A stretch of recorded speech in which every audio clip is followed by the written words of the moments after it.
अभी थोड़ी देर पहले मेरी बेटी सुरभि जो बात मुझे सुना कर गई, वह मैं कभी सपने में भी नहीं सोच सकती थी। वह तो कहकर जा चुकी थी, लेकिन उसके शब्दों की मार मेरा पीछा नहीं छोड़ रही थी। सारी गलती आपकी है मम्मी। आप ही इन बातों की जिम्मेदार हैं और उनकी आखिरी कही बातें तो मुझे अंदर तक तोड़ गई थी। आप लाइफ में बैलेंस नहीं रख सकती मम्मी। सालों पहले का दृश्य मेरी आंखों के सामने किसी फिल्म के दृश्य की तरह घूम गया। मेरे पापा डॉक्टर सुमित बंसल के अस्पताल की गिनती शहर के बड़े अस्पतालों में होती थी। वह आर्थिक और सामाजिक स्तर पर जितने सफल थे, उनका वैवाहिक जीवन मुझे उतना ही असफल लगता था। सुनंदा के नाम से मैं डॉक्टर सुमित की इकलौती बेटी थी। बचपन से माता पिता के बीच लड़ाई झगड़ा देखते रहने के बावजूद मैं कभी ये नहीं समझ पाई कि उन दोनों में गलत कौन था।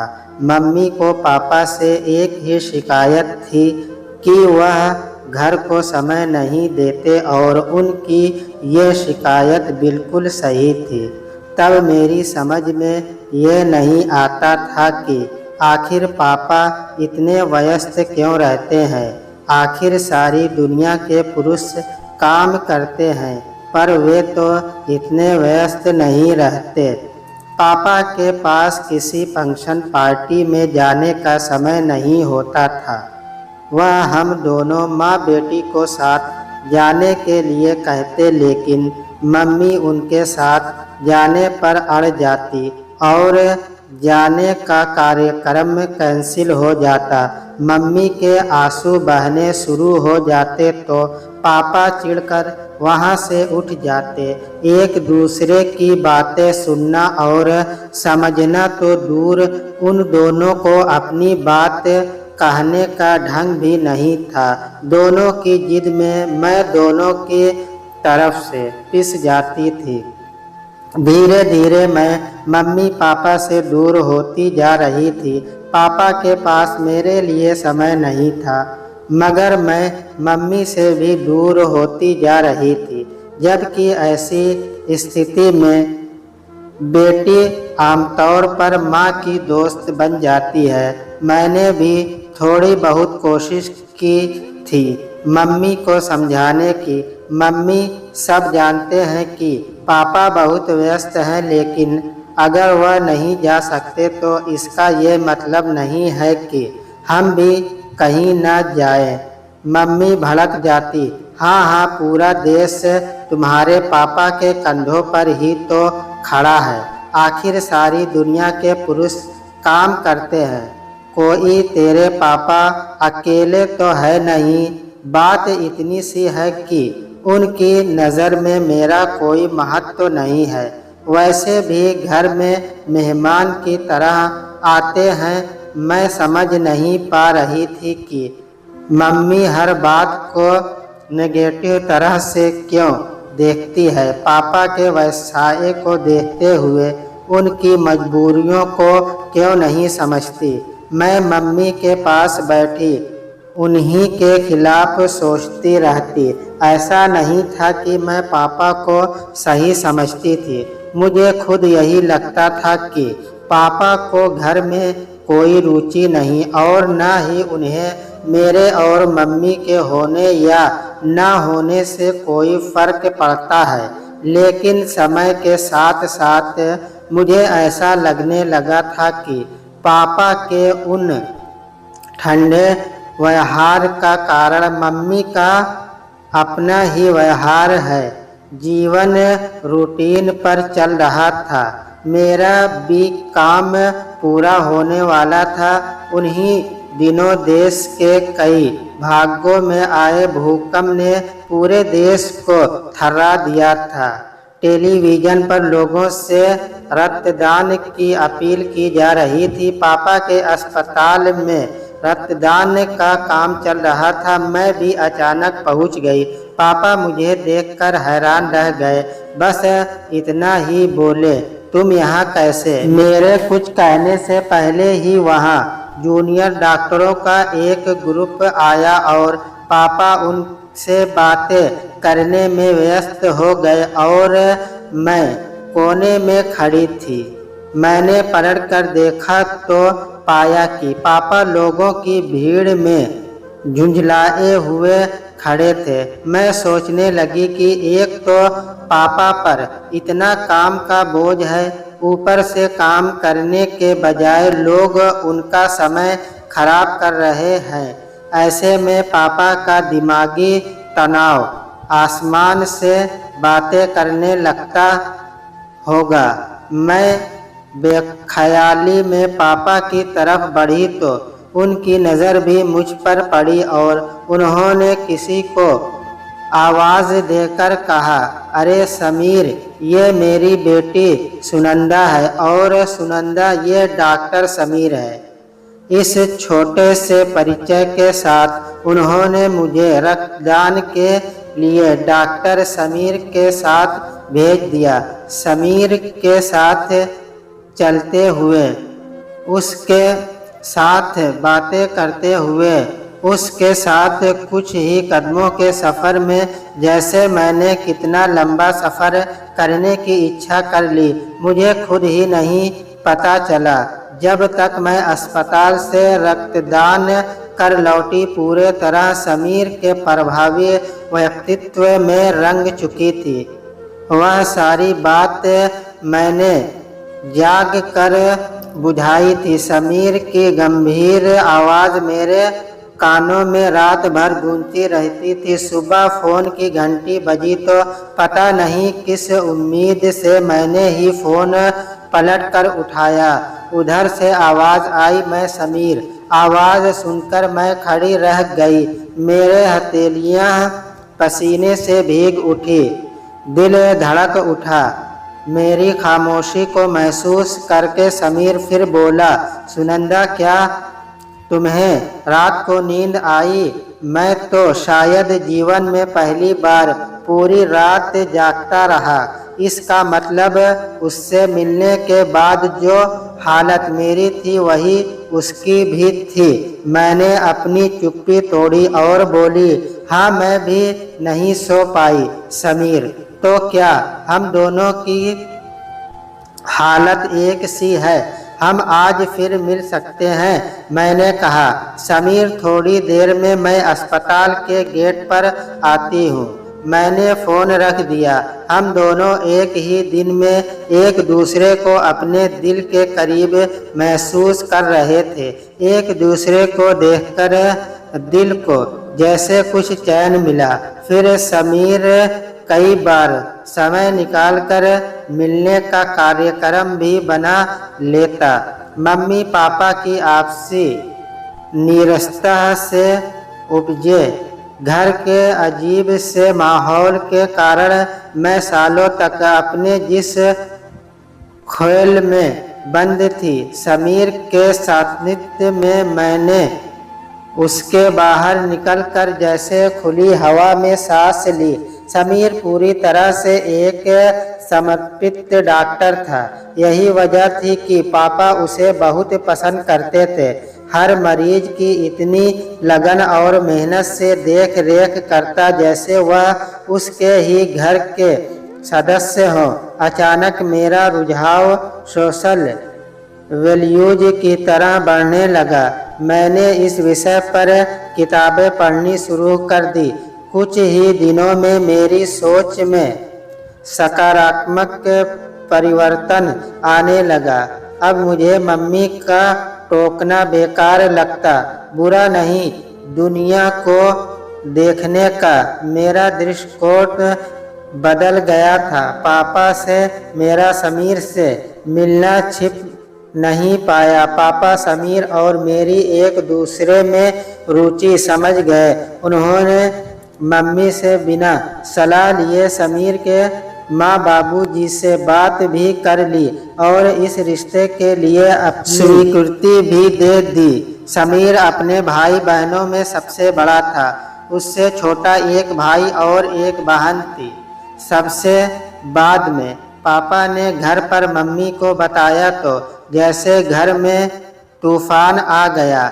मम्मी ने हंगामा खड़ा कर दिया, मैं अपनी बेटी की शादी किसी डॉक्टर से नहीं करूँगी। जिस नर्क में मैंने अपना जीवन बिताया है, अब मैं उस नर्क में अपनी बेटी को नहीं ढकेल सकती। समीर को मम्मी की प्रतिक्रिया पता चली तो वह घबरा गया। मुझसे कहने लगा, मैं न तो मेडिकल फील्ड छोड़ सकता हूँ न तुम्हें। मुझे कुछ समझ नहीं आ रहा है, अब तुम ही कोई रास्ता सोचो। मुझे भी समीर का साथ चाहिए था। उसके प्यार ने मुझ में बहुत हिम्मत भर दी थी। मैं घर पहुंची तो मम्मी से बात करने से पहले ही आंखों में आंसू आ गए। मैं अपने हाल पर चिल्ला उठी, मम्मी लोग तो कहते हैं कि माँ औलाद के दिल की बात उसके कहे बिना जान लेती है, लेकिन मेरे साथ कभी ऐसा नहीं हुआ। मम्मी के लिए मेरी बातें और आंसू दोनों ही हैरान करने वाले थे। मैं कहती रही, मेरा दिल भी चाहता है कि मैं इस घर को छोड़कर दूर चली जाऊं, क्योंकि जब इस घर में खामोशी होती है तो चारों तरफ सन्नाटा होता है, और जब शोर होता है तो वह सिर्फ आपकी और पापा की लड़ाई के रूप में होता है, जो इन दीवारों से टकराती वीरानियों से भी ज़्यादा डरावना होता है। आप खुद तो एक प्यार करने वाली माँ बन नहीं सकती, मगर आपके इस अनबैलेंस्ड व्यवहार ने मुझसे पापा को भी दूर किया है। मम्मी, आपने कह दिया कि समीर से शादी करके आप अपनी बेटी को नर्क में नहीं ढकेलना चाहती।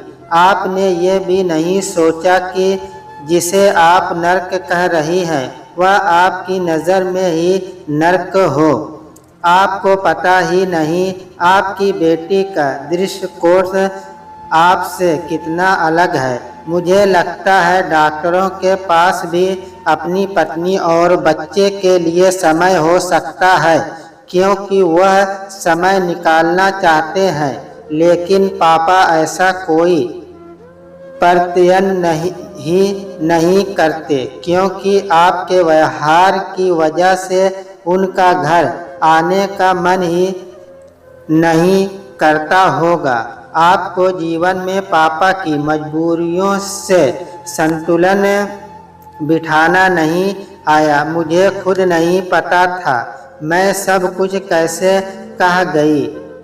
ये वे बातें थी जो मैं काफ़ी समय से उनसे कहना चाहती थी, मगर कभी साहस नहीं कर पाई थी, और आज शब्द जैसे खुद ही फिसलते चले गए थे। फिर मैं अचानक मुंह हाथों में छिपाकर फूट फूट कर रो पड़ी। रोते रोते पापा पर नज़र पड़ी। इसका मतलब वह सारी बातें सुन चुके थे। मम्मी पापा दोनों बुत बने खड़े थे। मैं सिर झुकाए चुपचाप अपने कमरे में चली गई। सुबह उठने पर मैं समझ नहीं पाई कि मम्मी मुझसे नाराज़ है या उन्होंने मेरी बातों को कोई महत्व ही नहीं दिया, मगर ये सिर्फ मेरी गलतफहमी थी। मेरी बातों ने उनके फैसले बदल दिए थे, और इस बात का पता मुझे तब चला जब 2 दिन बाद ही समीर के घर वाले मुझे अंगूठी पहनाए गए और शादी की तारीख भी बहुत जल्दी तय हो गई। समीर और मेरी खुशी का कोई ठिकाना नहीं था। अस्पताल से फ्री होते ही समीर मुझे फ़ोन करता और हम दोनों बाहर घूमने, शॉपिंग करते और नए जीवन के सपने देखते। शादी से 1 दिन पहले मैं उदास हो गई और चुपचाप लान में बैठी मम्मी से कहीं अपनी बातें सोच रही थी।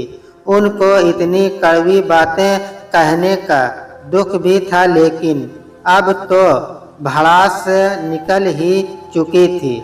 अब सब ठीक था। मम्मी शांत रहती। पापा शादी की तैयारियों में काफ़ी समय निकाल रहे थे। अचानक मम्मी मुझे ढूंढती लान में आ गई और मेरे पास ही बैठ गई। थोड़ी देर मुझे देखती रही, फिर बोली, सुनंदा, तुम्हारी नानी कहा करती थी कि हर इंसान जीवन को अपनी नज़र से देखता है। मैं मानती हूँ कि मैंने तुमसे हमेशा एक दूरी बनाए रखी।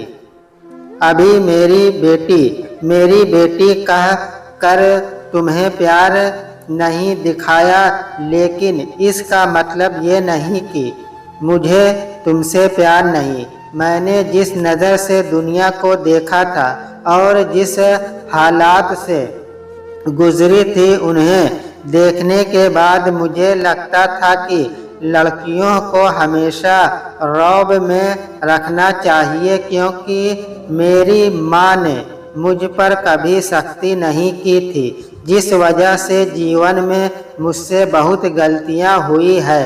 हर माँ यही चाहती है कि जो परेशानी उसने सही है उसकी बेटी उससे दूर रही तुम्हारे पापा और मेरी बात, तो इस उम्र में खुद को बदलना आसान तो नहीं है, लेकिन मैं कोशिश करूँगी। तुम्हारे लिए मुझे दुख है कि मैं अपनी सख्ती में हद से बढ़ गई, जैसे मेरी माँ अपनी नरमी में हद से बढ़ गई थी। हाँ, ये मेरी गलती है कि मुझे बैलेंस रखना नहीं आया।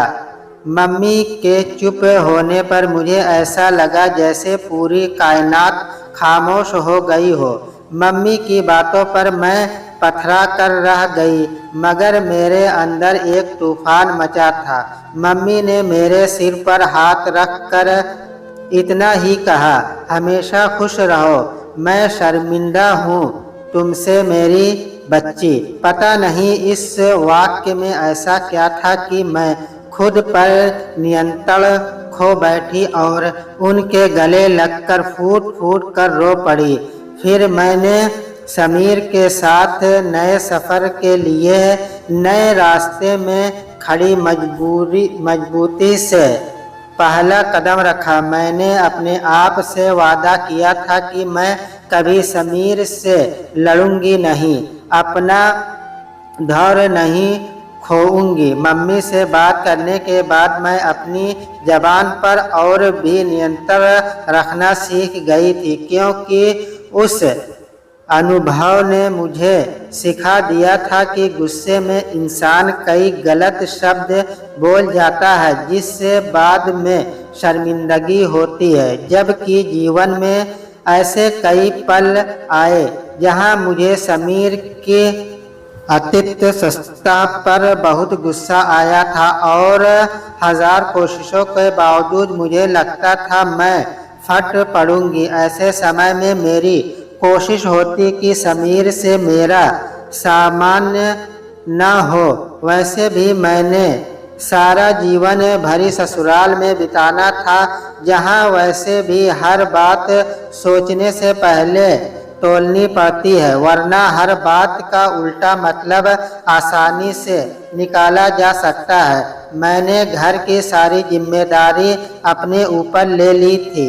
माँ बाबूजी की देखभाल, सुमित और जया की फरमाइशें दोनों भाभी करते नहीं थकते थे। समीर घर की तरफ से बिल्कुल बेफिक्र होकर अपने काम में दिन पर दिन और व्यस्त होता गया। अब उसकी गिनती शहर के जाने माने डॉक्टरों के रूप में होती थी। नया अस्पताल बन रहा था, जिसे बनाना हम दोनों का एक सपना था। दोनों बच्चों यश और सुरभि के बाद तो मैं घन चक्कर बनी रहती और फिर समय बीतने के साथ समीर के पास इतनी फुर्सत भी नहीं रही कि मेरे साथ बैठकर कभी मेरी बात सुने या अपनी कहें। शादी से पहले मैं मम्मी को देखकर सोचा करती थी कि अगर पापा बिजी रहते हैं तो मम्मी की जिम्मेदारी और भी बढ़ जाती है, क्योंकि उन्हें माँ और बाप दोनों का रोल प्ले करना चाहिए। और मैं अपने बच्चों के साथ इसी सोच पर चली थी।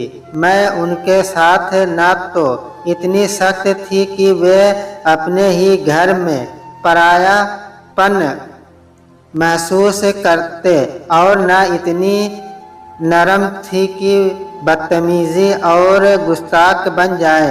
यह सुरभि से 2 साल बड़ा था, इसके सेटल होने में अभी समय था। सुरभि का एक बहुत अच्छा रिश्ता आया तो हम सबने हाँ कर दी। अब कुछ ही हफ्तों में उसकी शादी होने वाली थी। मैंने एक रात को देर तक सुरभि के कमरे की लाइट जलती देखी तो मैं उठ कर गई। देखा सुरभि बहुत उदास सी खिड़की पर खड़ी थी। कुछ ही दिनों बाद विदा होने वाली अपनी बेटी की उदासी ने मुझे भी उदास कर दिया था। मैं उसके पास जाकर खड़ी हो गई और पूछा, क्या हुआ बेटा, क्या बात है? सुरभि बोली, मम्मी पापा एक ज़रूरी टिप्स से बाहर जा रहे हैं। कहाँ? तो उन्होंने यही कि शादी से पहले आ जाऊंगा, लेकिन मुझे पता है वह इस बार भी हमेशा की तरह समय पर नहीं आएंगे। बस यही सोच रही थी कि काश जितने दिन मेरी शादी के रह गए हैं पापा कम से कम वे दिन मेरे साथ बिता ले। मैं उसी समय समीर के पास पहुंची, जो सोने के लिए बिस्तर पर लेटा हुआ था। पहली बार उसके थके होने का ख्याल किए बिना मैंने पूछा, अगर शादी तक तुम नहीं आ पाए तो? समीर ने हैरानी से कहा, क्यों नहीं आ पाऊंगा? मेरी बेटी की शादी है और इस समय मैं अपने आप से किया हर वादा भूल गई। मेरी सहन शक्ति जवाब दे गई थी। वे सारी शिकायतें जो काफ़ी समय से मैंने अपने अंदर दबा कर रखी थी, सब मुंह पर आ गई। पुरानी से पुरानी और छोटी से छोटी बात। दोनों बार डिलीवरी के समय भी तुमने यही कहा था, बहुत बड़ा सेमिनार है, बस 2 दिन में आ जाऊंगा, लेकिन तुम नहीं आ पाए थे। बस आकर सॉरी बोल दिया था। हमेशा सब कुछ मैंने अकेले संभाला है। तुमने कभी सोचा मुझे कौन संभालेगा? तुम अब भी नहीं आ पाओगे, वहाँ कई काम निकल आएंगे। तुमने मुझे अपने ही घर में खो दिया है और तुम्हें पता तक नहीं है। सुरभि का कमरा बराबर में ही था। शोर सुनकर वह दौड़ी चली आई। उसे देखकर भी मैं अपने पता नहीं कब कब के गिले शिकवे दोहराती रही और फिर खुद ही रोने लगी। इतने में यश की आवाज़ आई, पापा, अमेरिका से डॉक्टर जॉन का फ़ोन है। यश के आवाज़ लगाने पर समीर तो हल्का हक्का बक्का सा कमरे से निकल गया, लेकिन मेरे लिए पानी का गिलास लिए खड़ी सुरभि मुझे कहने लगी, सारी गलती आपकी है मम्मी, इन सब बातों की जिम्मेदार आप ही हैं। आज जो हुआ वह तो एक दिन होना ही था। आपने पापा को आज कितना सुनाया। वह शहर के प्रसिद्ध डॉक्टर हैं। आपको उनकी मजबूरियां भी तो समझनी चाहिए। नहीं मम्मी, आपको पापा से ऐसी बातें नहीं करनी चाहिए थी आज। और वह गिलास रखकर रोती हुई चली गई। कितनी देर तक मैं कमरे में शून्य मस्तिष्क लेकर बैठी रही। 24 साल पहले अपने माँ बाप के लिए मैंने यही सोचा था कि वह लाइफ में बैलेंस नहीं रख सके। मेरी नानी ठीक कहती थी कि हर इंसान दुनिया को अपनी नज़र से देखता है। सारा जीवन मैंने खुद से लड़ते हुए बिताया था कि मुझे अपनी मम्मी जैसा नहीं बनना है, मगर आज मेरी बेटी ने मुझे वही खड़ा कर दिया जहां 24 साल पहले मैं अपनी मम्मी को खड़ा देखती थी। लेकिन मेरे पास अभी भी समय था। मैं सब ठीक करने की फिर कोशिश करूंगी। यह सोचकर मैं कमरे से बाहर आ गई जहां समीर फ़ोन पर बात कर रहा था। मैं नहीं आ सकता जॉन, मेरी बेटी की शादी है। हाँ, मेरी पत्नी सब संभाल लेगी, लेकिन उसे संभालने के लिए भी तो कोई होना चाहिए। समीर मुझ पर नज़र पड़ते ही मुस्कुरा दिया और फ़ोन रखते ही उसने अपनी बाहें फैला दी और मैं एक पल की देरी किए बिना उन बाहों में समा गई। समीर की बाहों में सिमटी मैं यही सोच रही थी कि माँ बाप भी इंसान होते हैं। वे अपने अनुभवों के अनुसार ही जीवन जीने की कोशिश करते हैं। सारी बात अपनी अपनी नज़र की है। सुरभि की उदासी देखकर मैं समीर से उलझ गई थी और सुरभि के अनुसार मुझे समीर की परेशानियां समझनी चाहिए थी। हमेशा की तरह कुछ कहना नहीं चाहिए था। सचमुच मेरी नानी ठीक कहती थी कि हर इंसान जीवन को अपनी नज़र से देखता है।